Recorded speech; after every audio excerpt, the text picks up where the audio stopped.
Buenas noches y bienvenidos a una nueva entrega de Conversas sobre Arquitectura. Hoy tenemos con nosotros a Víctor López Cotelo y con él vamos a hablar sobre arquitectura y entorno. Buenas noches, Víctor. Hola, buenas noches.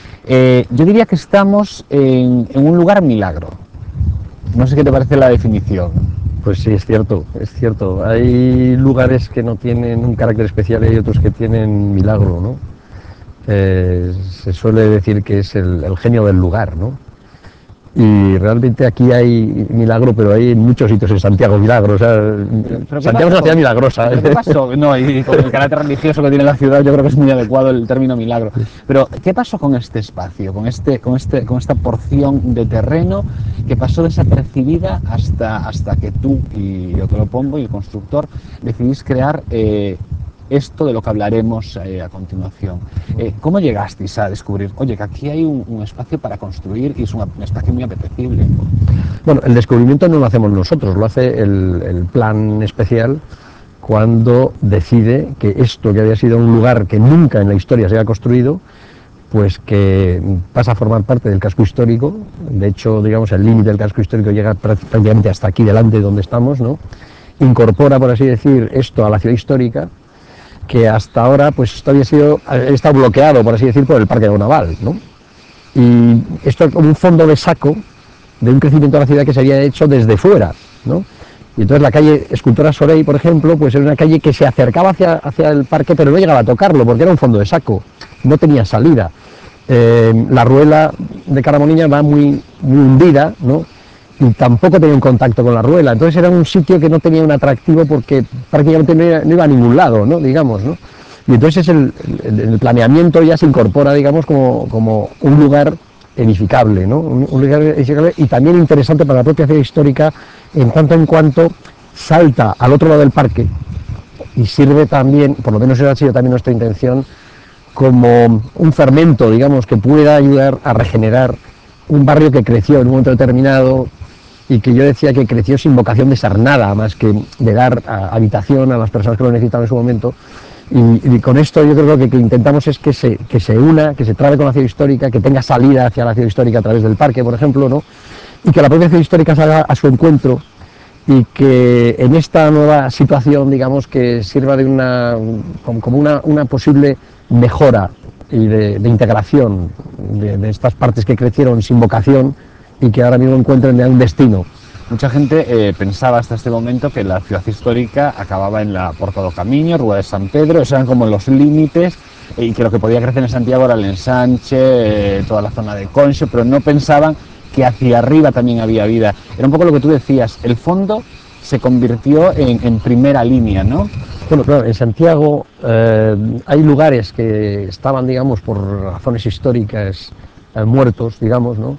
Y que se activan en el momento que se revisa, por así decir, la estructura de la ciudad, el potencial que tiene en muchos lugares, y se descubre que la ciudad puede crecer, la ciudad histórica, ¿no? que tiene un potencial de crecimiento no solo hacia arriba, como pasa aquí, como incluso hacia el Sarela también, ¿no? De donde empiezan a aparecer una serie de recursos que habían estado olvidados, ocultos incluso, ¿no? Como puede ser todo el tema de las curtidurías, ¿no? Que están en el cauce del Sarela y todo esto, ¿no?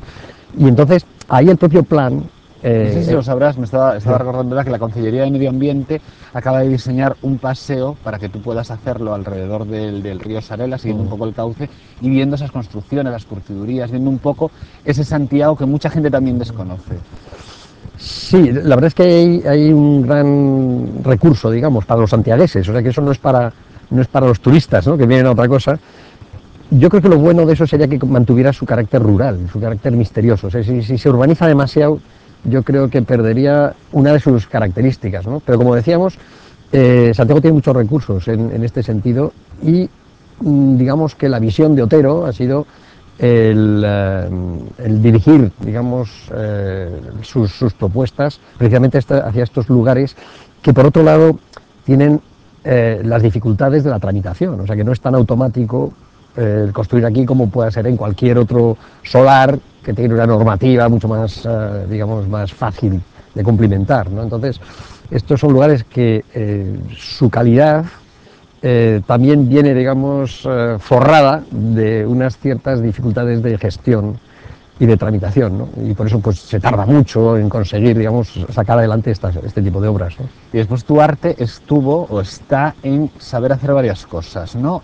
Primero, esto es un terreno con una pendiente muy pronunciada, quizás también estaba ahí ese olvido de esta zona, un terreno con una pendiente muy pronunciada, estaba cómo conectar Escultora Soreí con esta zona, cómo conectar el Parque de Bonaval con esta construcción.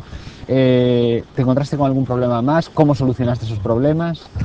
Bueno, yo creo que esa es una ventaja, o sea, todo lo que tú ves como problema, yo creo que son grandes ventajas que... Porque te hacen pensar, ¿no? Y te hacen... Te hacen pensar, pero es que además Santiago de Compostela como ciudad está basada precisamente en esos principios, ¿no? En el principio de la integración de la topografía, empieza por la propia catedral, ¿no?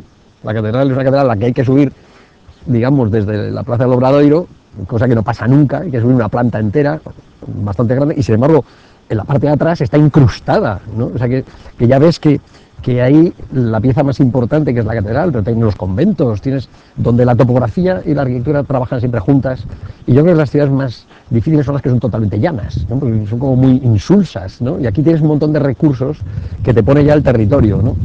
Eso por un lado. Luego, la propia situación en la configuración del crecimiento de la ciudad hacía que había que dar solución al problema del fondo de saco que hablábamos antes, ¿no?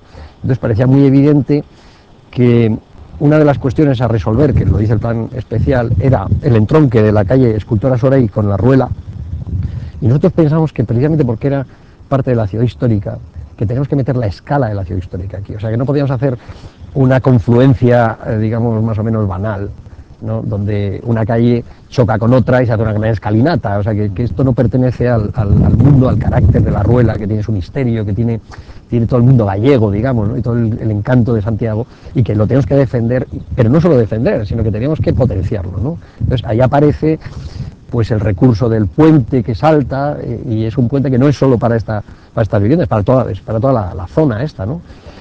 Está el recurso del muro que existía en la Ruela, que también era uno de los temas que el plan especial resaltaba de una forma especial, y que había que integrarlo. Nosotros lo que hacemos es apoyar las viviendas nuevas que hemos hecho precisamente en el muro y hacer que ese muro sea parte de la vivienda, o sea que cuando estás dentro de la vivienda estás viendo que estás al otro lado del muro, ¿no?